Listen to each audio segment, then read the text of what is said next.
London Mayfair, a ballroom carved from gaslight and mirrors. A forgotten sister stands at the edge of glory, while whispers sharpen like knives. Then, silence. A marquess crosses the floor and kneels. Is it mercy, defiance, or the first fracture in a fortress of secrets? Behind his bowed head waits a locked room, a ledger inked in lies, and an impossible choice between duty and desire. When the world watches, a single gesture can save a name or shatter an empire. Before we begin, tell me where you're listening from and what draws you to period romances, the slow burn glances, the forbidden vows, or the triumph of a woman finally seen. London, Mayfair, the year of our Lord, 1862. It was a night carved from crystal and gaslight, the kind of evening whispered about in drawing rooms and preserved in the memories of debutantes as the moment when fortunes turned or crumbled. The Hargraves had arrived late, fashionably so, though not by Ariel's choosing. It had been Isabella's insistence. One must be noticed, darling, not merely seen. The ballroom of the Cavendish estate gleamed with mirrored walls and towering chandeliers, their golden halos dancing over silk gowns and polished boots. The scent of beeswax polish mingled with violet water and the distant perfume of hothouse roses. Conversation fluttered like fans, pointed, polite, and often cruel. Ariel stood beside a pillar draped in ivory muslin, her gloved fingers loosely clasped around a silver fan she had no intention of opening. Her gown was a soft shade of clouded blue, stitched by her own hands, with a square neckline edged in modest lace and sleeves that just grazed her elbows. No diamonds glittered at her throat, only a small cameo brooch, a gift from her late grandmother.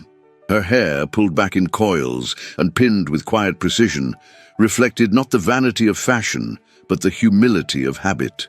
By her side, Isabella shimmered like a prized ornament. Golden curls framed her powdered face, her lips painted in a shade slightly too bold for the room. Her gown was satin, in hues of champagne and rose, the bodice stitched so tightly it seemed to shape the very air around her. Pearls dripped from her ears, her fan fluttered like a butterfly, and her laughter, a high, deliberate sound, rippled toward the cluster of young men gathered near the orchestra. It was to no one's surprise when Lord Everley, heir to a minor viscountcy, approached them. His gaze barely brushed Ariel before settling hungrily on Isabella. "Miss Hargrave," he said, bowing not to Ariel but to her sister, "would you honor me with the first quadrille?" Isabella dipped her head with practiced charm. "Why, my lord, I thought you'd never ask." The words were harmless, but the glance she cast Ariel, half pity, half triumph, burned like acid beneath her smile. Ariel inclined her head, murmuring something about needing air, though no one heard. She stepped away, trailing the edge of the ballroom, barely brushing the opulence that surrounded her. She did not weep, not in public, not ever. But the heat, rising in her chest, fury or shame she could not tell, threatened to unlace her breath. It was then that she heard it, a low chuckle from a cluster of young lords. One, ruddy from brandy and arrogance, said just loudly enough, "Poor thing, always the shadow, never the sun. Perhaps she might dance with the footman if she smiles prettily enough." Laughter scattered like shards of crystal. Ariel stopped, her spine stiffening, her hands, still gloved, clenched so tightly that the fan bit into her palm.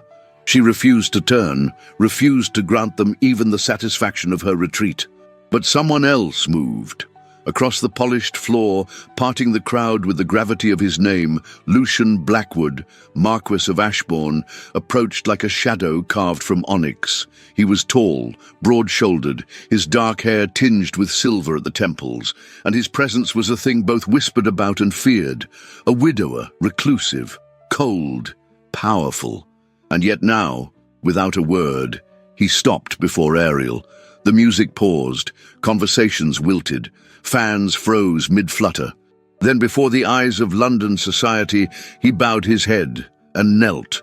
"My lady," he said, voice low and rich as dusk, "may I have this dance?" Ariel could not breathe. The room was utterly still. She could feel her sister's gaze, sharp as pins. Her mother's shocked intake of breath from somewhere across the floor, and yet all she saw was him. The Marquess did not waver. His hand remained extended, not in pity, but in deliberate public defiance. Slowly, carefully, she placed her hand in his. He rose, not as one rescuing a maiden, but as if she were the one offering salvation. They moved to the floor. The music resumed, hesitant at first, then swelling. As they began to waltz, Ariel felt the room melting into blur. His touch was firm yet respectful, his gloved hand resting at the small of her back, guiding her effortlessly. He did not speak beyond what civility required, and yet every gesture, every glance held weight. When she stumbled slightly on the turn, he steadied her, his eyes meeting hers for a breathless instant. No mockery, no amusement, only recognition. When their fingers brushed more tightly in the sweep of the second refrain, she felt it. The heat of something unspoken, restrained yet alive. Above them, on the mezzanine, Lord Henry Blackwood, Lucian's uncle, observed from behind a cut crystal tumbler. His expression was unreadable, but his voice was sharp when he murmured to the Earl of Lyndhurst, "Sentiment, dear friend, is dangerous when titles are at stake." Below, the dance ended. Lucian bowed. Ariel curtsied. But the silence left behind would echo in drawing rooms and parlours for days to come, because that night, in full view of the most watchful eyes in London, a Marquess had knelt before the forgotten sister and chosen her, and nothing, absolutely nothing, would ever be the same again. The heavy oak doors of the Hargrave townhouse closed behind them with the solemnity of a cathedral, and the echo lingered like a warning in the entrance hall. Gaslight flickered against the tall mirrors and gold-leaf mouldings, casting twin shadows behind Lady Margaret Hargrave and her eldest daughter. Ariel said nothing as the footman took her gloves. Her cheeks still burned, not from embarrassment, but from something more volatile. Her breath trembled in her chest, half disbelief, half something else she could not yet name. She had been danced with. No, claimed before half of London by a man who had no reason to look twice at her, much less kneel. But she did not allow herself to savour the memory. Not yet. Lady Margaret's heeled boots clicked sharply against the marble as she marched toward the drawing room. Ariel followed, instinct stronger than choice. Once inside, the matriarch turned, closing the door behind them with a deliberation that sent a shiver up Ariel's spine. "Well," Lady Margaret began, tugging off her gloves one finger at a time, "that was unexpected." Ariel looked toward the fire. "I imagine it was." Her mother's voice lowered, firm, measured, not unkind, but painfully strategic. "Do you realize what has just happened, child?" Ariel looked at her hands. "I believe so. You are now the object of attention, real attention." The Marquess of Ashbourne did not simply offer a dance, Ariel. He made a declaration, whether he intended to or not. Ariel turned to face her, her voice quiet but resolute. "And I am not for sale, Mama, not even to a Marquess." Lady Margaret sighed. "Oh, for heaven's sake, this isn't about gold or land. This is about opportunity. You've been invisible for years, and tonight, someone of influence held you in the light." Her voice softened slightly, just enough to make the blow sharper.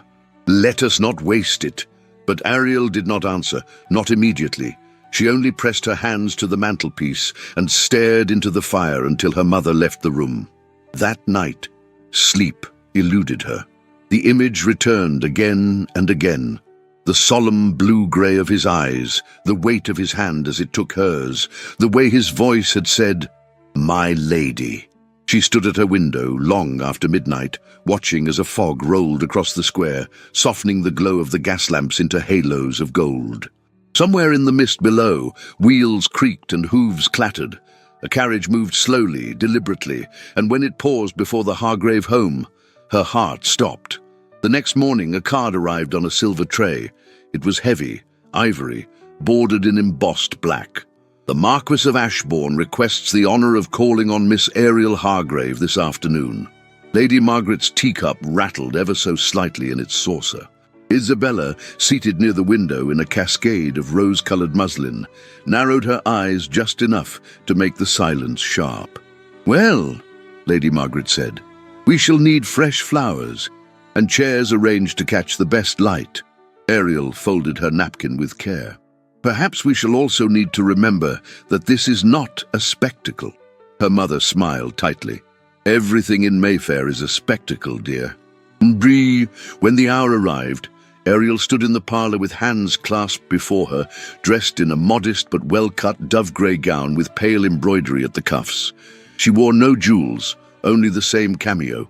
Her heart fluttered, but her posture did not betray her. Lucian arrived precisely at the stroke of 3. He entered the room with the ease of someone accustomed to being studied and never shaken. He bowed deeply to Lady Margaret, and then to Ariel, his gaze lingering just long enough to stir something beneath her ribs. Lord Henry Blackwood, his uncle, followed at a polite distance. Tall, sharp-eyed, dressed in austerity rather than fashion, he observed the room with the stillness of a falcon on a perch. Polite conversation followed. The weather, the performance at the opera, a recent flood near Westminster. And then, when tea had been offered and refused, Lucian turned to Ariel. "Miss Hargrave, may I speak with you in private?" Lady Margaret stiffened, but said, "Of course. The morning room is quite pleasant at this hour." They stepped into the adjoining chamber, the door left open just enough to preserve propriety. Lucian stood by the fireplace, his hands behind his back, his bearing formal but not cold. "I owe you an explanation," he said. Ariel blinked. "You owe me nothing, my lord." "I believe I do. I made you a target last night. Whether I intended to or not, my action has drawn attention to you, and not all of it kind." She tilted her head, voice cool but curious. "And why did you do it?" He paused. Then simply, "Because you stood your ground." Ariel flushed. "I stood still." He shook his head once. "You did not run. That, Miss Hargrave, is rarer than you think." There was silence then, the kind that could either invite danger or confession. He continued, "I would like to propose a public courtship, not an engagement. Not yet, merely an arrangement, to protect your reputation, to silence the rumors." Ariel's lips parted in surprise. "You mean to turn gossip into strategy?" He allowed himself the barest trace of a smile. "Precisely." She considered him, this man cloaked in formality and shadow. His proposal was not romantic, not yet. But beneath the words lay something unspoken. Respect, recognition, curiosity. "I will consider it," she said at last, "but I will not be pitied." "You have my word," he replied quietly. As they returned to the parlour, Lord Henry's gaze flicked between them. When they left, the room seemed somehow smaller, the fire too bright. Later, Isabella found her in the corridor, blocking her way like a spectre in silk.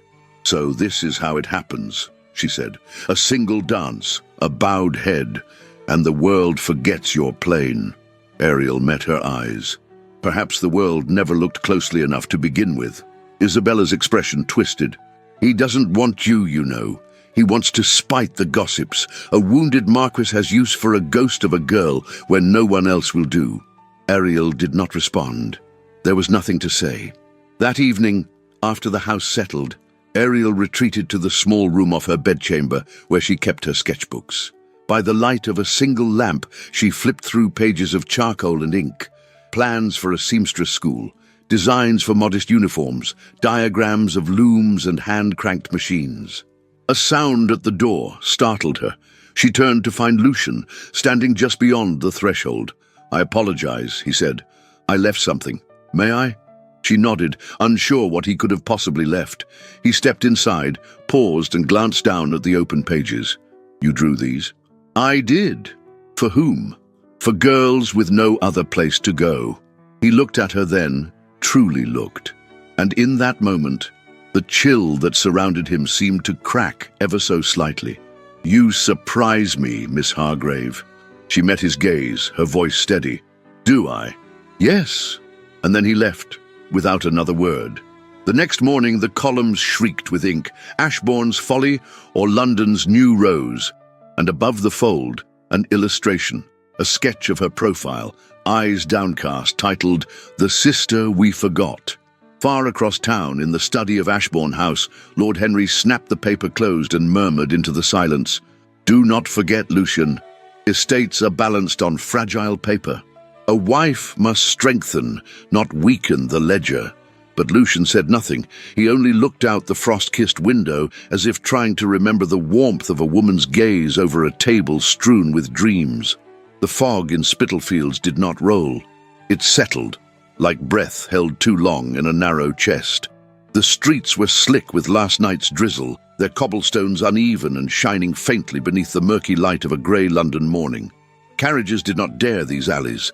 This was not the London of lace fans and ballroom whispers. This was the city's other skin, stitched together with threadbare gloves and calloused palms. Ariel Hargrave, wrapped in a serviceable wool cloak, stepped down from the modest hired carriage that had brought her from Mayfair. She did not flinch at the smell of coal smoke or the faint, sharp tang of iron in the air. Her gloved hand reached for the brass handle of a weather-worn door, and she entered the Spitalfields sewing house for orphaned girls. The room she walked into was small, cold, and pulsing with life on the edge of exhaustion. The ceiling sagged, the panes were fogged with breath and steam, and the wooden floor creaked with every movement. Girls as young as 8 and no older than 16 sat bent over wooden tables with spools of coarse thread and dull needles. Their faces were pale, their lips chapped, their fingers raw. The mistress of the house, Mrs. Penbury, a sturdy woman with a deep voice and a permanent stain of ink on her apron, greeted Ariel with a tired curtsy.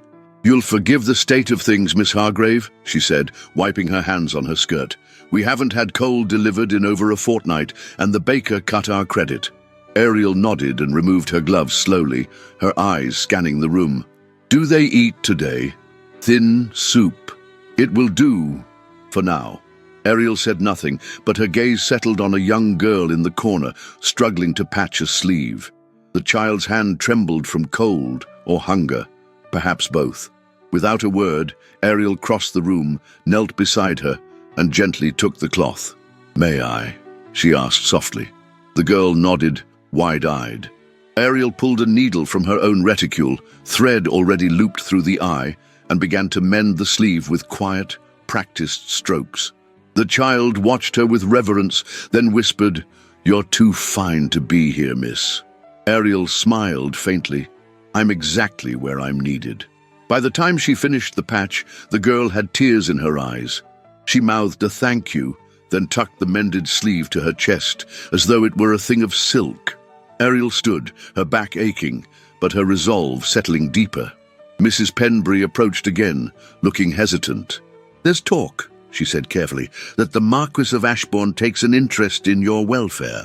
If there's anything he might be persuaded to—" "I came as myself," Ariel interrupted gently, "not as anyone's fiancé. If help is needed, I'll see what I can do, but let no one wait for a man's shadow to fall across this threshold." Yet that afternoon, a sealed letter arrived, tucked discreetly beneath the parlour door of the Hargrave home. The parchment bore no crest, but the writing was unmistakable. Ariel unfolded it and read, "1 month's rent for the Spitalfields sewing house has been paid in full. No acknowledgement required, no credit taken, merely a shared concern." It was not signed, but the paper smelled faintly of bergamot, and her hands trembled only slightly as she folded it again. That evening, Ashbourne House stood in stark silence against the rising mist. Its stone facade loomed noble and watchful, but its windows offered no warmth, only reflections of street lamps and shadows. Inside, beneath ornate ceilings and golden sconces, Lucian Blackwood stood in his study, one hand on the fireplace mantel, the other holding a brandy he had not tasted. He had not told his uncle about the donation. He had not told anyone, because he knew exactly how Lord Henry would respond, and he was right. Moments later, the older man entered the study, his coat still buttoned, his boots still dusted from his walk through Belgravia. "You paid the sewing house's debt." Lucian did not turn. "They needed it. So do we." At that, Lucian did glance at him, the blue of his eyes colder than the glass in the window. "We," he said. "You draw no salary from my coffers, uncle. You command nothing. I preserve everything." Lord Henry replied with clipped precision. Ashbourne's holdings are not impervious to foolish generosity. Sentiment bleeds coffers faster than war. Lucian downed the brandy in one swallow. Then perhaps it's time this house knew peace. Lord Henry did not respond, but the tension hung like dust in an old curtain, settled, suffocating. Later that week, Ariel stood once more before Ashbourne House, this time escorted formally by her mother and younger sister, who glittered even in daylight. The invitation had come with proper paper, sealed in wax, requesting her company, and by extension her family's, for tea. They were received by a butler whose face betrayed no opinion. The drawing room was vast and coldly elegant, all dark velvet and pale marble, with paintings of Ashbourne's past, peering down in austere judgment. Lucian greeted them with measured warmth, offering his hand to Ariel, but letting his gaze linger for the briefest second too long. She caught her breath when their fingers touched. A brush, nothing more, but her pulse betrayed her. Lady Margaret launched into polite conversation. Isabella feigned interest in the tapestries, but Ariel, drawn by a flickering curiosity, turned slightly toward a nearby corridor, one half hidden behind a velvet curtain. A door stood there, closed. Unlike the rest of the house, it seemed untouched, even untouched by light. Lucian followed her gaze. "That room has been locked for 3 years," he said softly, stepping beside her. She looked up at him, surprised by the sudden intimacy of his tone. "It belonged to your late wife," she murmured. He nodded, eyes on the door. She played piano, often, and hated silence. "Now I find I cannot bear either." The words hung there, vulnerable and real. Ariel turned back to the room, to the others, to the safety of performance and posture. But the weight of that door followed her, pressed itself into her thoughts like a signature she had not asked to read. When tea concluded and farewells were exchanged, Lucian walked them to the carriage. As Ariel stepped inside, he held the door for her, and just before she turned away, he spoke low so only she could hear. "Thank you for what you did at Spitalfields." She blinked. "How did you—" But he was already stepping back, offering only a faint, almost imperceptible smile. And as the carriage pulled away, Ariel looked through the frosted glass and saw the music room door still closed behind a house of marble and memory, and a man who had begun, perhaps too late, to open his own. The sky above Grosvenor Square held a violet hue, delicate and bruised, as dusk melted into night. Lanterns flickered one by one, their golden glows lining the iron fences like silent sentinels of secrets yet to unfold. The air was tinged with the sweetness of lilac perfume, and within the grand marble facade of Lady Evans's townhouse, the drawing room swelled with the sound of strings, laughter, and carefully sharpened civility. It was an evening designed for beauty, for art, for spectacle, and for cruelty. The musicale was already in progress when Ariel Hargrave entered, escorted by her mother. Her gown was a soft mauve satin, chosen for dignity, not dazzle. Her gloves were unadorned, her jewelry modest. Yet she moved with the composed elegance of someone aware she was being watched and that every glance carried a price. A month had passed since the night of the dance. The whispers had quieted, but they had not disappeared. They slithered behind curtains and bloomed in salons.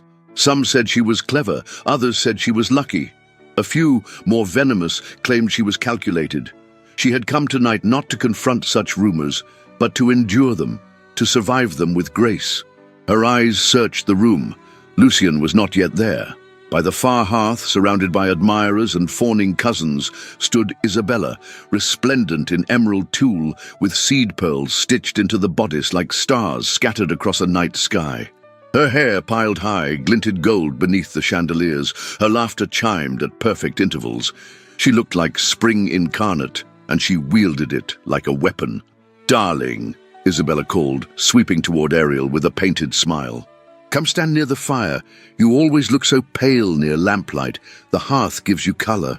Ariel blinked, taken aback by the uncharacteristic warmth. She moved to join her, and for a moment she believed, foolishly, that perhaps her sister had softened. Then Isabella leaned closer, just enough to speak into her ear, without seeming to speak at all. "It's generous of Lucian, isn't it?" she murmured sweetly. "To dance with the shadow no one else would touch." Ariel froze. Her fingers curled slightly, the lace of her gloves creaking beneath the strain. Isabella smiled wider and turned to her companions. "My sister has such a lovely eye for charity work. She sees the value in things the rest of us overlook." The circle tittered politely. Some dared to glance at Ariel. One or two had the decency to look away. And somewhere, just beyond the edge of the laughter, Mr. Silas Fairfax observed. He stood near the foot of the staircase, a flute of champagne in one hand, a velvet-bound notebook in the other. He was not handsome, his nose slightly crooked, his mouth thin, but his eyes were keen and predatory. He watched society not to join it, but to expose it. He wore scandal-like perfume, and tonight he had scented something ripe. He approached Lady Margaret first. "An enchanting evening," he said, bowing over her hand. "Your daughters are radiant." Lady Margaret smiled thinly. "You flatter, Mr. Fairfax." He tilted his head. "Only when it serves a purpose, my lady." With that he turned to Ariel. "Miss Hargrave, might I say how admirable it is that you maintain such quiet dignity? Most young ladies would have let the attention go to their heads." Ariel met his gaze. "Dignity does not rise or fall with attention, Mr. Fairfax." "Ah," he said, scribbling something in his notebook. "A lovely quote. May I use it?" "You already have." Later that evening, a folded note appeared beneath Ariel's reticule, resting on the velvet settee where she had sat moments before. The parchment was fine, familiar. It bore no name. Curious, she opened it. "He's lost before, he'll lose again. Ask him about the roses." A friend. The ink was thick, the loop of the letters feminine, but something about the tone struck her like a chill across the skin. As she turned the page over, a smudge of dark ink smeared across her glove. She examined it closely, not just any ink.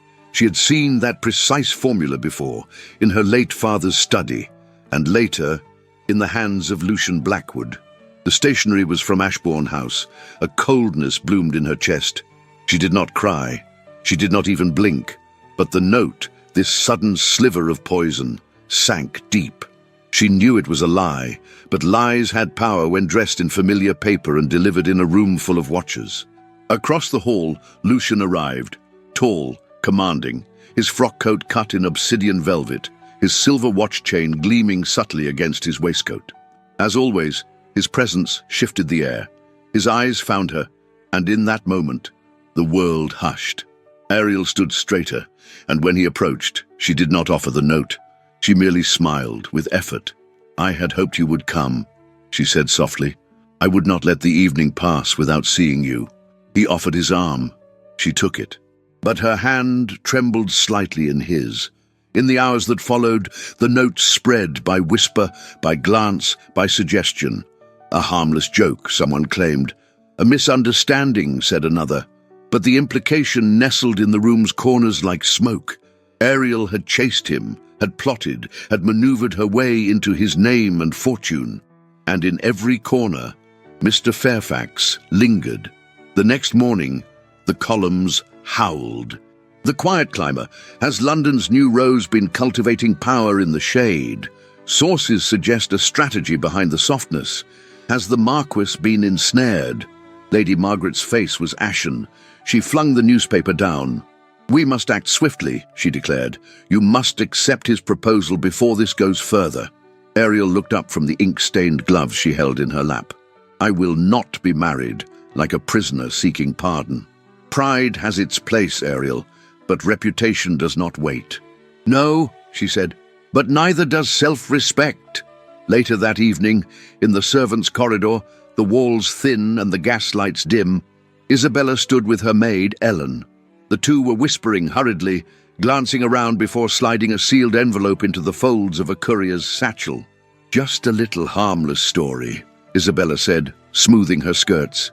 "It will pass by morning, and perhaps she'll learn to keep her head bowed, where it belongs." Ellen hesitated. "Do you think he'll read it?" "Oh, he'll read it, and he'll start to wonder." The door closed softly behind them, and far away, in the Ashbourne study, Lucian unfolded the very same note Ariel had touched. now tucked anonymously into his pocket by a concerned guest. He read it once, then again, and when his eyes caught the edge of the paper, where the watermark of his late wife's monogram still pressed faintly against the corner, his hand froze. Doubt, sharp and sudden, whispered where trust had begun to take root, but when he closed the note, he tucked it away without comment. Because sometimes, even a man who has weathered grief, war, and scandal still forgets that the sharpest betrayals do not come from enemies, but from the hands that once offered to help him fasten his cravat. The first snow of the season had fallen overnight.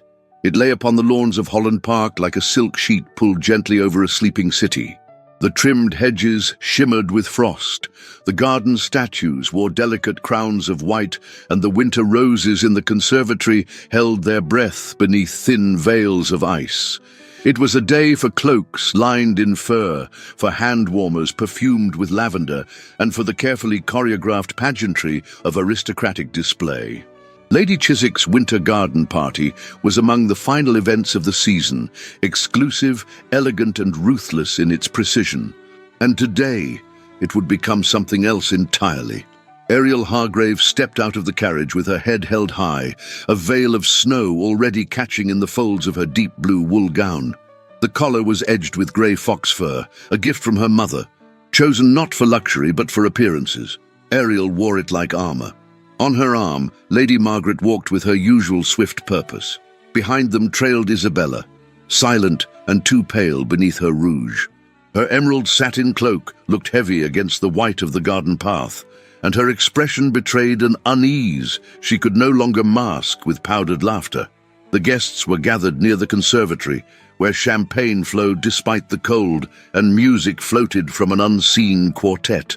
Servants moved like shadows, balancing silver trays with poached pears, sugared violets, and honeyed walnuts. Conversation bubbled beneath plumes of visible breath. But every glance, every word, drifted toward Ariel.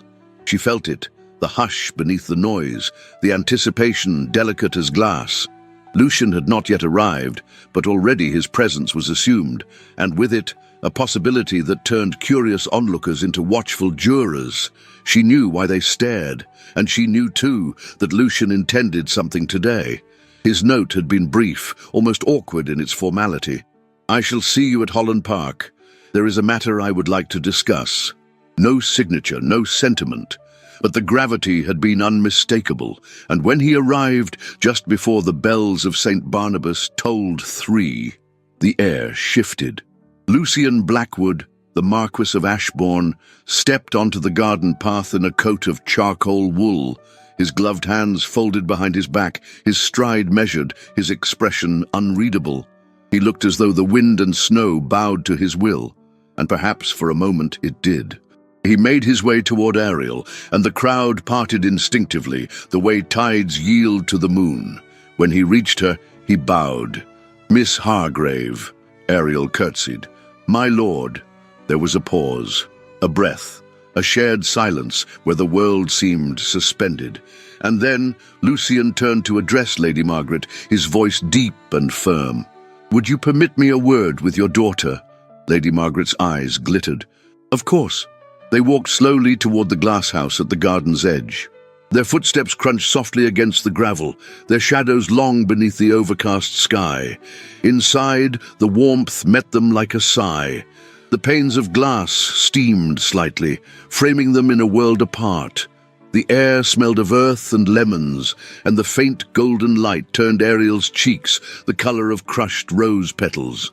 Lucian turned toward her. She saw the shape of something in his pocket. A box, small, dark, unmistakable. Her heart caught in her throat. But before he could speak, before anything could be said, the door of the conservatory swung open, and a hush fell over the garden. Gasps, murmurs, the rustle of newspapers. Someone had passed them out like invitations. The Hargrave arrangement read the title in bold black letters. A column, a scandal. Silas Fairfax's latest attack, printed hours before, delivered at the height of a garden party. The words were poison.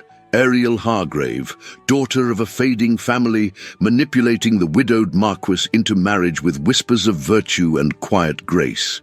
Her mother, Lady Margaret, negotiating debts behind closed doors.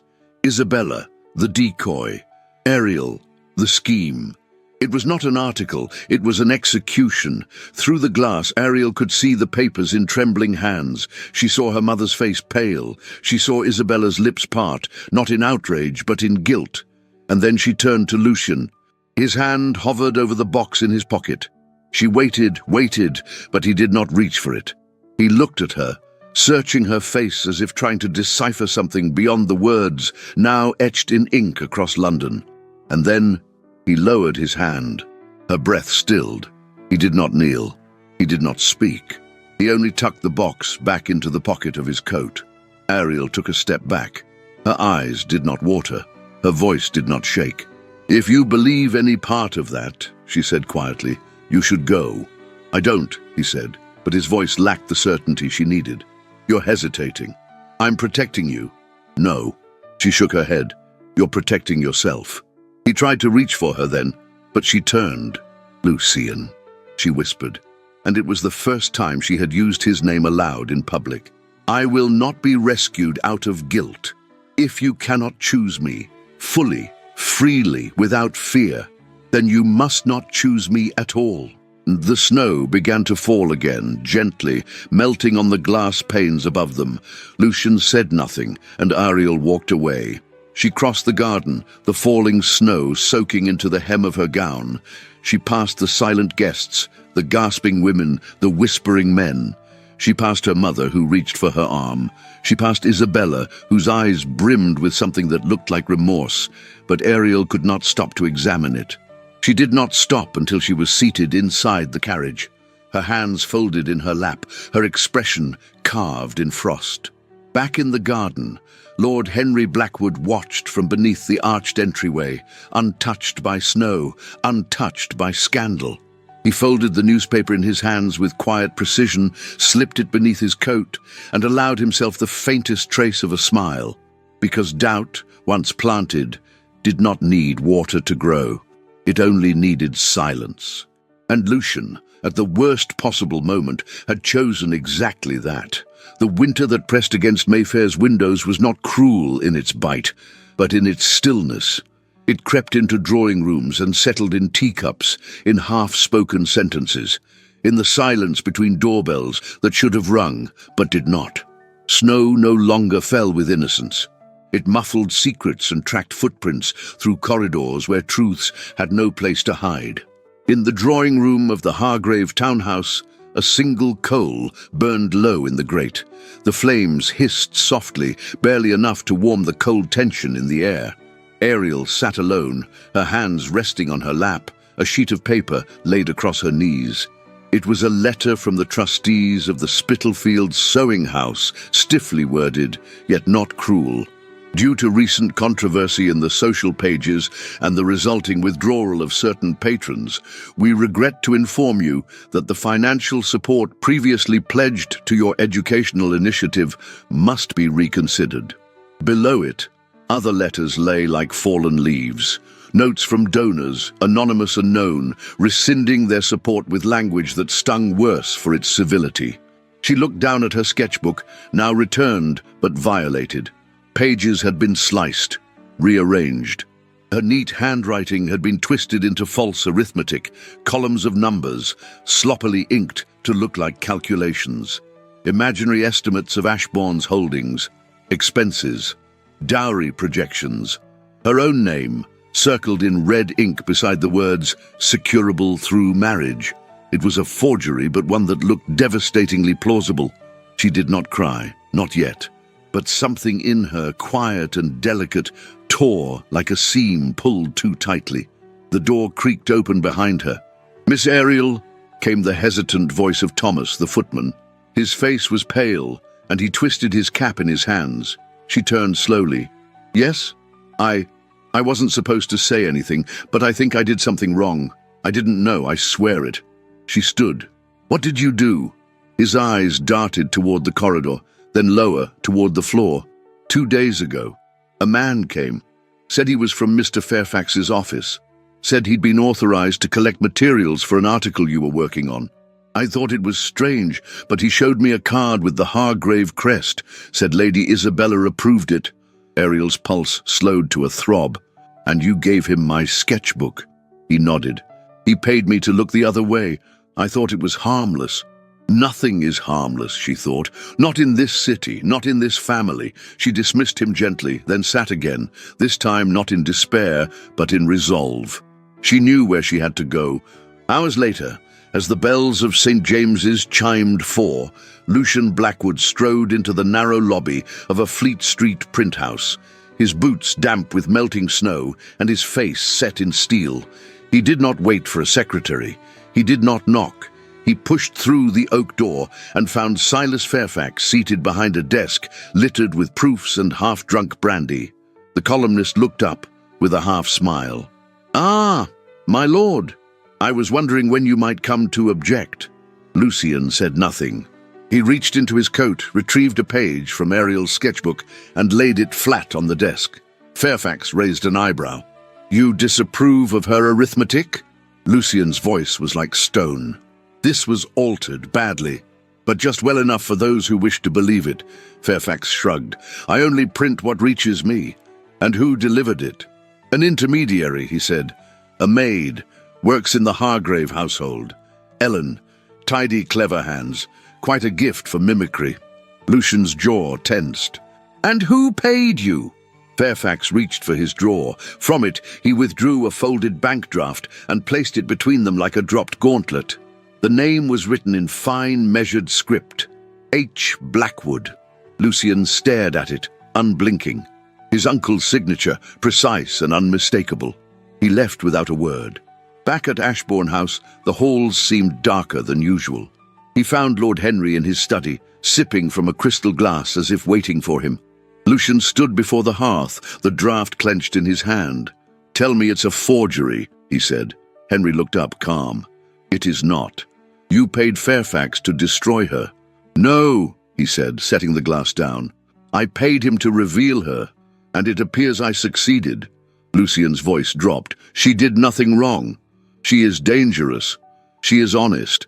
She is poor," Henry snapped, "and idealistic. She threatens what this house has fought to preserve.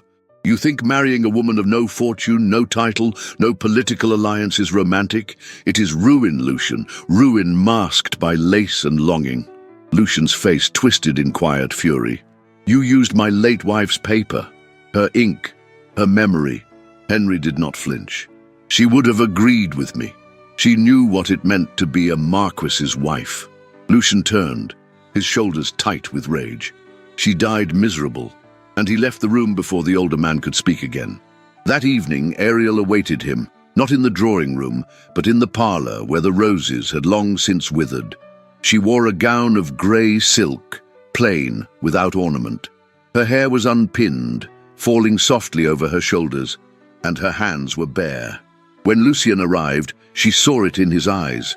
Pain, unspoken apologies, and doubt. She did not wait for him to speak. "The school is lost," she said. "The donors have withdrawn. The girls... I don't know how long Mrs. Penbury can hold on." Lucian stepped forward. "I can make it right." "No," she said gently. "You cannot. I can give you funds. I can restore the trust. You can kneel before me 100 times," she said, eyes shimmering. "But if you are doing it to erase guilt, or to undo your uncle's sins, or to silence society, then it will never be a proposal, only a transaction." He reached for her hand, but she stepped back. "I love you," she said, the words falling like snow between them. "But I will not become the bruise beneath your silk. If marrying me will cost you everything, then I will not let you pay the price." Lucian's voice was hoarse. "Ariel, please." But she shook her head. "For your title, for your tenants, for your name, I release you." She turned and walked toward the door, and for the first time in years, Lucian Blackwood did not follow. As she stepped into the night, the air sliced her lungs like glass. Her heart did not shatter. It folded carefully, quietly, like a letter tucked away in a drawer, and in a house of shadows and inheritance, Lucian stood alone, surrounded by everything he had been raised to protect, and none of what he truly needed. The air in Spitalfield smelled of coal, damp wool and old onions, a scent both familiar and relentless, etched into the bricks of every alley and beneath the fingernails of every working girl who passed through the narrow courts of the East End. The January wind scraped the city bare, but within the cracked plaster walls of the sewing house, a fire flickered in the stove, defying the cold with defiant, meagre warmth. Ariel Hargrave stood by the window, her breath fogging the glass.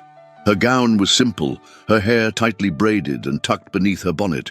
She looked not like a lady of Mayfair, but like one of the many women who stitch through daylight with cracked fingers and hope sewn invisibly between seams. She was no longer the girl who had arrived timidly weeks before. She had lost her donors, lost her place in society's esteem, lost the man she had let herself imagine beside her. But she had not lost herself. Behind her, at a long wooden table worn smooth by years of work, sat Ruth Penbury, the eldest seamstress at the house, her hands busy threading a needle while her eyes, shrewd and brown, glanced up with curiosity. "I've never seen a lady like you so quiet and so loud at the same time," Ruth said. "You walk in like you belong and speak like you've been listening for years." Ariel turned, the corner of her mouth curling faintly. "Perhaps I have." Ruth set her work down and crossed her arms. "You said you needed help. Something about a report? Records?" "Yes," Ariel replied. "There's a place, an archive near Southwark, where inquests are stored. I've reason to believe something important was hidden, something about the Marchioness's death." "You believe she was murdered?" "No," Ariel said. "I believe she was silenced, and someone kept her words buried." The older woman studied her a moment longer, then nodded. "Then let's dig." That afternoon, bundled in cloaks and scarves, Ariel and Ruth boarded an omnibus and rode silently through the heart of London, past chimneys coughing smoke into the grey sky, past narrow lanes where children played barefoot, past drawing rooms where names like Ashbourne and Hargrave still meant something. The Southwark Archive was a forgotten place, a domed building that smelled of mildew and dust. The clerk, a man with spectacles permanently sliding down his nose, took some convincing before handing them the coroner's inquest ledgers from 3 years prior. Ruth helped Ariel flip through the brittle pages, fingers careful, reverent. And there, beneath columns of tidy handwriting, they found it. Lucinda Blackwood. Age, 28. Deceased. Cause of death. Accidental fall. But just beneath the final signature, scrawled faintly in a different hand, was a supplemental note, half-torn, never indexed. Subject had voiced concerns regarding financial isolation. Previous correspondences mention intention to consult solicitor regarding separation. Documented expressions of emotional distress. Access to funds restricted by next of kin. Ariel stared at the page as if it were a mirror. She wanted to leave, she whispered. She wanted control over her own life. And Lord Henry made sure no one ever knew. They copied the report carefully, wrapping the page in oilcloth. Ruth slipped it into a satchel. "Now what?" she asked. "Now we speak louder." By the time night fell, Ariel stood in the shadows near a riverside warehouse, her cloak pulled tight and her bonnet secured with trembling hands. She was not alone. Beside her stood Thomas Reed, a young reporter from the Gazette, whose sharp mind and quiet sense of justice had made him both admired and feared in Fleet Street. He had met Ariel 2 weeks prior at a lecture on education for the poor. She had spoken little, but her questions had lingered with him. "I've got the ledgers," he said now, pulling a small leather notebook from his coat. "A clerk at Fairfax's office owed me a favour, or feared I'd write him into infamy." Ariel took the notebook carefully. Inside were the names of benefactors, bribes and payments, all routed through an account belonging to Elias Finlay, man of business for Lord Henry Blackwood. Page after page exposed a web of manipulation. Silence bought, narratives shaped, scandals inflated, reputations crushed.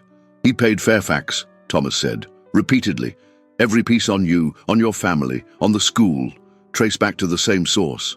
Ariel felt her heart thud. "Can it be proven?" Thomas nodded. "It's enough for any man to fall, even one with a title." But Ariel didn't smile. Her hands trembled around the notebook, not with fear, but with purpose. It wasn't about revenge. It was about restoring truth. She sent the packet the next morning.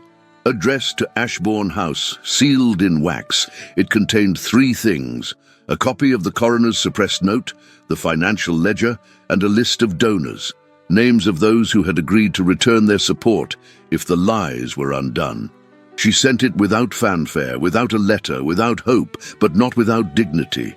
That afternoon, as snow began to fall again over the Thames, Ariel walked alone along the embankment, her cloak fluttering behind her like the remnants of a storm now past. She stood by the water, near the place where barges moored and smoke drifted from chimney pipes, and closed her eyes. The river hissed softly below. Wind tugged at the corners of her scarf. She whispered, not to the wind, not to Lucian, not even to herself, but to the part of her that had once believed silence was noble. "No more," she said. "Dignity is not silence. It is choosing when to speak." And then she turned, slowly, and walked into the snow. Far across the city, Isabella Hargrave sat in her chamber, her face blotched with tears, her gloves clutched tightly in her lap. Lady Margaret had left after yet another lecture. The maid, Ellen, stood nervously near the fireplace. "I never meant for this to go so far," Isabella said, her voice hoarse. "I only told Fairfax small things, snippets. I didn't know about the rest. I didn't know Uncle Henry." Her voice broke. "She was always the quiet one, the invisible one. But somehow she became more than I ever was." Ellen handed her a handkerchief, unsure what comfort to offer. "I thought if I could keep her in the shadows, maybe I'd still shine," Isabella whispered. "But I see now. The light was never mine to begin with." And for the first time in her life, Isabella wept without vanity. The ballroom of Lancaster House glittered like a chandelier, shaken loose into 100 flames. Gaslight kissed the gilded cornices and trembled upon the polished marble floor, where gentlemen's boots and ladies' slippers whispered of power and performance. The charity gala, hosted beneath banners of noble causes and polished hypocrisy, was London's event of the season, a stage upon which the most dangerous performances were not sung, but whispered. At precisely 8:30, the doors parted. Ariel Hargrave stepped through, draped not in the expected silks of emerald or rose, but in dove-grey satin. The fabric, fluid and almost mournful in tone, clung to her figure with modest elegance.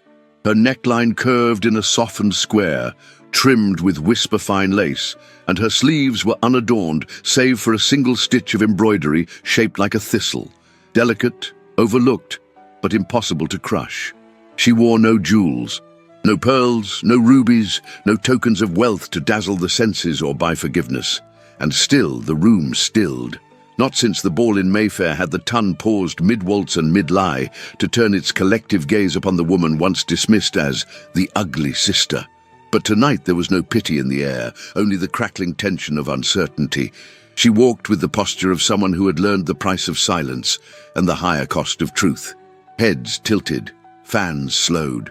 The orchestral overture faltered. Lucian Blackwood, the Marquess of Ashbourne, rose from the edge of the gallery, every inch of his black-tailored figure taut as a drawn bow. He did not yet move, but his eyes followed her as if tethered. By the far wall, Thomas Reed adjusted the cuffs of his modest coat, nodding once to the discreet porter who carried the folio.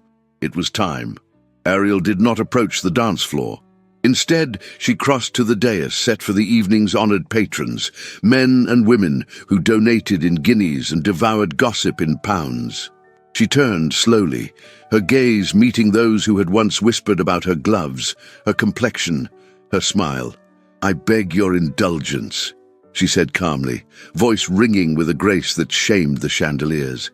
"I come tonight not for celebration, but for clarity." Murmurs stirred. She lifted a ledger, bound in worn leather. "This book does not glitter. It does not flatter. It records, line by line, payments made to silence good men and destroy honest work. Mr. Silas Fairfax accepted funds to defame not only my name, but the very seamstresses you claim to champion." Gasps fluttered. Someone dropped a glass. Reed stepped forward and handed her the coroner's report, the edges still brittle from age. Ariel's hands did not shake. "And this," she continued, "was buried beneath legal filings and locked archives. The late Marchioness of Ashbourne did not die in despair, but she did die under control. Control enforced by the same man who paid Fairfax, Lord Henry Blackwood."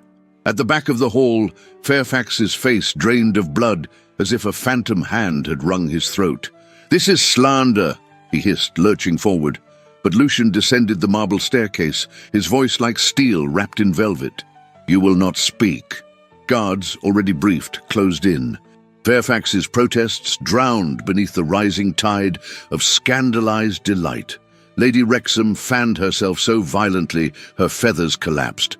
Fairfax was dragged from the room, his ink-stained fingers trembling, his cravat undone, his name already blackened in the streets that had once paid him in gold. Ariel stood still. Then Lucian approached her. Not swiftly, not gallantly, but steadily, like a man walking toward consequence. The silence was cathedral deep. When he reached her side, he did not speak first. He bowed his head. "I did not trust you," he said, "and in doing so, I betrayed what you are, what you always were." He dropped to one knee. Gasps again. This time, not sharp with scandal, but breathless with the recognition of something rare. A man repenting not for duty, but for love. "I do not kneel to rescue you," he said, his voice thick. "I kneel because I failed you. And I ask not your forgiveness tonight, but the chance to earn it, with every choice that follows." Tears welled in Ariel's eyes, but none fell. From the shadows, Lord Henry emerged. His face was composed, lips thin with fury wrapped in civility. "Do you think declarations absolve debts?" he asked coldly. "The Hargraves are drowning in liabilities. Your lady stands on a foundation of rotting wood. Marry her, and you bury Ashbourne." He snapped his fingers. A footman delivered a slim folder, evidence of every unpaid loan, every note called in secrecy. Ariel took the folder. She did not flinch. "I am not blind to numbers," she said. "I have spent months studying them. Not just debts, but possibilities." She opened her satchel and withdrew another book, her own. Inside, notes sketched in careful ink, revised leases, urban property restructuring, educational endowments tied to sustainable rents. A plan not just to survive, but to lead. "I offer my inheritance, not to mend a ledger, but to invest in the women I've worked beside, in the children of tenants, in the soul of an estate that should not feed itself by starving others." Henry laughed, sharp, bitter. "You think the trustees will listen to a seamstress's daughter?" Lucian stood. "They will listen to their Marquess," he said, "because I say her vision is the future I want to fund. And I will cover every Hargrave debt if I must sell the Ashbourne tapestries one thread at a time." A hush fell so deep it pressed against skin. One by one, the trustees of Ashbourne stood. An hour later, inside the repurposed study of Lord Henry Blackwood, the vote was cast. The man who had ruled the estate with an iron ledger was removed from financial control, pending full inquiry. Outside, snow began to fall, quiet and unsentimental. But within the great ballroom, lit now not only by gaslight but by revelation, Lucian and Ariel stood side by side, not victorious because of wealth or lineage, but because they had chosen truth over preservation, vision over fear. The reckoning had come, not with fire, but with ink, silk, and a voice that refused to tremble. And this time, the silence that followed was not of scandal, but of awe. Morning broke over Hanover Square with the soft hush of reverence. The sky, pale as parchment, bore no clouds, only the faintest blush of rose at the edges, as though even the heavens had paused in quiet acknowledgement of what the day meant. At St. George's, the church doors stood open to the chill of late winter, flanked by ivy-strewn columns and guarded by the solemn toll of a single bell.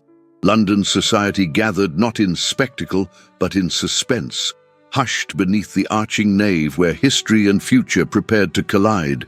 The organ did not yet play. The aisles had not yet filled, And yet there was a strange serenity hanging in the air, a breath held, a heart waiting. Inside Ashbourne House, the music room stood open for the first time in nearly 6 years. The room had once been locked, sealed by grief and memory. The Marchioness's favourite sonata had hung there like a ghost, refusing to be played. But today, light filtered through the tall windows, painting soft amber lines across the floorboards, and along the walls, once bare and silent, hung Ariel's sketches. They were not grand portraits or romantic tapestries. They were plans, hope made visible. A dormitory window that opened to morning light. A classroom with a seamstress's table, half-threaded needles resting like commas between lessons. A reading room where little girls might learn letters without the ache of frostbitten fingers. The charity school she had dreamed of, brick by imagined brick, smiled down like blessings. Lucian stood alone in the doorway, hand braced against the frame. He could not remember the last time the house had breathed like this. Upstairs, in the quiet of her chamber, Ariel Hargrave prepared to walk into a world that had once refused to see her. She wore no tiara, no diamonds. Her gown was of palest celadon silk, cut simply but with elegance in every stitch. The fabric moved like river water around her frame, whispering strength in modesty. Her sleeves were long, her waist lightly cinched, and the train fell like a sigh to the carpeted floor. Isabella stood behind her, silent, holding a length of lace between gloved hands. Her expression was fragile, touched by remorse, but it was the absence of cruelty that struck hardest. "You never needed forgiving," Isabella whispered, smoothing the lace veil over Ariel's dark hair, "only seeing." Ariel met her gaze in the mirror. There was no triumph there, only peace. "I'm glad you finally did," she replied gently. The church filled slowly, respectfully. Lady Margaret arrived with a handkerchief already in hand, though no tears yet fell. When the Hargrave carriage stopped before the steps, every whisper hushed, and Ariel stepped out, no longer hidden in the shadow of a sister's charm or a father's failure, no longer hunched by scandal or shame. She walked toward the chapel as herself, unapologetic, serene, a woman carved from quiet rebellion and stubborn dignity. Inside, Lucian turned. His breath caught not because she dazzled, but because she calmed something inside him that had never known stillness. When she reached him, he did not smile. He simply looked as though seeing her clearly was miracle enough. The vicar's voice rose in solemn cadence, Old English laced with Latin, but it was Lucian's voice that broke the silence. "I vow to walk beside you, not ahead of you, to shelter but not smother, to hear you when you speak, and to listen when you do not. I vow partnership, not possession, and should silence ever return, I vow to wait until your courage finds its breath again." Ariel's eyes glistened. She said her vows softly, but they echoed through the cathedral with the clarity of bells. "I vow to believe in what we build, even when storms come, to name truth when it's painful, to see the man behind the title, to love not the shape of your estate, but the shape of your soul." Gaslight flickered above. Somewhere near the back, Reed quietly took notes, not for publication, but for memory. The rings were exchanged without flourish. When they kissed, it was brief. No clamor, no dramatic crescendo of music, only the sound of cloth rustling, breath-catching, and a quiet world folding inward. Later that afternoon, in the rose-walled drawing room of Ashbourne, Lady Margaret took Ariel's hand and led her to a small alcove, away from the guests. "I once married for duty," she confessed, voice low. "It gave me position, safety, and nothing of joy. I learned to be elegant, not honest, and I envied those who dared otherwise." She paused. "Today, I envy you." Ariel, overcome, could not answer. She merely pressed her hand over Lady Margaret's and held it there, 2 generations of women linked by the bravery of what they had survived and what they had dared to desire. Evening cast soft shadows upon the manor as laughter echoed from the reopened halls. The kitchens brimmed with warmth, the servants in high spirits, and no room bore the dust of neglect. The Ashbourne crest had not changed, but the soul of the house had been rewoven by quiet revolutions. In Spitalfields, the little workroom received a notice tacked to the door. full funding restored, new donors confirmed, applications open for the spring class. Girls would learn with light in their eyes and warmth on their fingers. In the offices of Fleet Street, the presses that once roared against Ariel's name now printed Reed's exposé in careful lines. Fairfax's deeds lay stripped and cold on the page, his legacy a cautionary tale inked in greed and arrogance. Justice had not arrived in Thunder, but it had come, and in the final hour of that golden day, Ariel paused at the end of a long hallway. Sunlight poured in through the windows, catching her figure in glow. She stood before the great mirror once owned by the late Marchioness, where once she might have seen awkwardness, hesitancy, the echo of cruel nicknames. Now she saw a woman, tall, calm, and centered, not the ugly sister, a woman fully seen. Lucian's reflection appeared behind her, one hand extending, palm up, eyes soft, with something too deep for words. She took it without question. Outside, the carriage waited. As the wheels turned and the bells of St. George's faded into twilight, their joined hands rested on the velvet seat, no longer seeking, no longer hiding, just together. And in the distance, the promise of a future rang as surely as any vow spoken that day. They were not perfect, but they had chosen each other. And they were seen. The air in Ashbourne carried the scent of blooming wisteria, the vines draping like garlands over limestone walls that had stood for centuries but never known such laughter. Children's footsteps echoed through the courtyard, not in mischief but in wonder, bare feet tapping stone like music, giggles lifting toward the windows like prayers answered late but true. The Ashbourne of old had been somber, elegant, untouchable, but now it breathed with life. In the West Wing, once sealed and shadowed, the Spitalfields girls now slept beneath embroidered quilts, each square stitched by a hand that once trembled with cold. They rose with the sun, not to toil, but to learn, reading, writing, sewing, sketching. A bell rang for lessons, another for lunch, and one at dusk, simply to remind them they were safe. Ariel walked the corridor with a quiet smile, her eyes lingering on the crooked stitchwork of a child sampler framed beside the door. "Be brave and soft and true," it read. She was 6 years older now.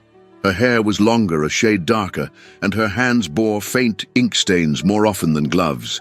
But her eyes, those keen, unwavering eyes, had not dulled. They had learned how to hold joy. In her arms, she carried a baby, not yet a year old, dark-haired, restless, with cheeks as full as autumn apples, and a laugh that arrived like a secret escaping. Isabella followed behind, balancing two little boys, twins with their father's mischief and her startling green eyes. Her wedding ring glinted beneath her gloves. Her smile was real now, not rehearsed. She had married, quietly, to a man who loved her not for how she sparkled, but for how she shone when no one was watching. She had paid her penance not in shame, but in change. Downstairs, Lady Margaret was reading a storybook aloud by the parlour hearth, a pair of girls leaning sleepily against her sides. Once she had ruled with precision, a duchess in everything but name. Now she ruled tea hours and bedtime tales. Her eyes, long guarded, had softened. She no longer envied. She simply loved. In the garden, Lucian stood beside a young boy of 5, his posture already too proud for his age, but his fingers still sticky with honey. They were building something. A kite, perhaps, or a trap for birds neither would catch. Lucian's hair had silvered at the temples, but his hands remained steady, his voice low and kind. "Hold the string tighter," he instructed. "The wind isn't always gentle." The boy looked up and nodded.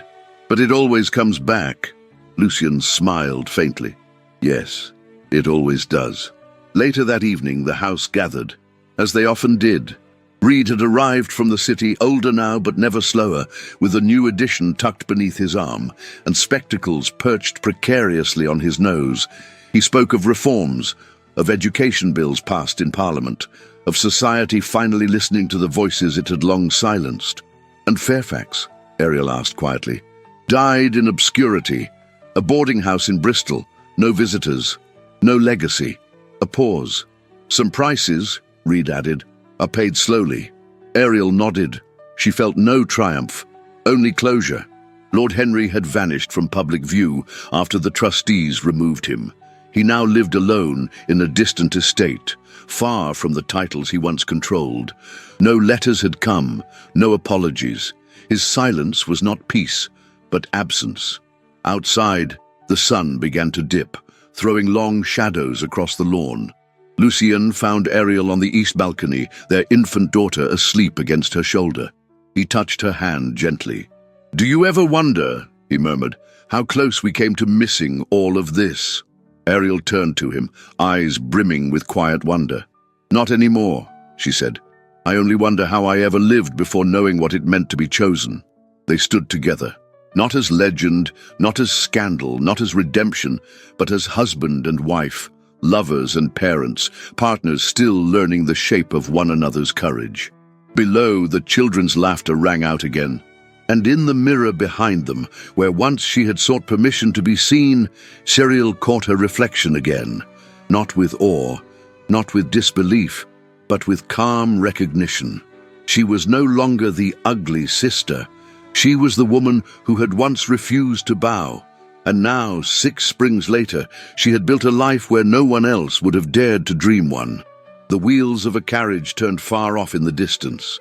Not leaving this time, but arriving, bringing letters, students, guests, maybe even futures not yet imagined. And Ariel Hargrave Blackwood turned toward it, her husband's hand in hers, their daughter warm on her chest, and knew the world would try again and again to forget women like her. But now there was a school that would remember, and a love that would never unsee her. Not ever again. Every love story leaves behind more than a memory. It leaves a lesson. Ariel's journey taught us that dignity is not measured by appearances, nor by status, but by the strength it takes to rise in silence, and the courage it takes to speak when it matters most. She wasn't chosen because she sparkled. She shone because she never stopped believing that she was worthy of more. And Lucien, a man hardened by grief and expectation, finally learned that true nobility is found not in bloodlines or titles, but in choosing love without condition, even when the world expects calculation. This was never just a story about a misunderstood woman and a guarded duke. It was about healing, about daring to be seen, about the kind of love that doesn't rescue, but walks beside you, quietly, faithfully, for a lifetime. If this story moved you, if you felt the ache in Ariel's silence, the fire in her defiance, or the tenderness in Lucien's final vow, please let us know in the comments. We'd love to hear your thoughts. And if you made it all the way to the end, write the word "seen" in the comments. That one word means everything in Ariel's journey, and it tells us you were truly with us every step of the way. If you'd like to support the team who pours heart and soul into bringing these period romances to life, you can send a super thanks in any amount you wish. Your generosity helps keep these stories alive and reaching new hearts. And if you can't support us that way, no worries. Sharing this video with a friend, a sister, or someone who still believes in slow-burning, soul-deep love is another beautiful way to help. Don't forget to explore the other stories we've linked here in the video cards. More unforgettable heroines, more aching glances, more hearts that dare to love. Thank you for watching, for feeling, for remembering that every woman deserves to be seen.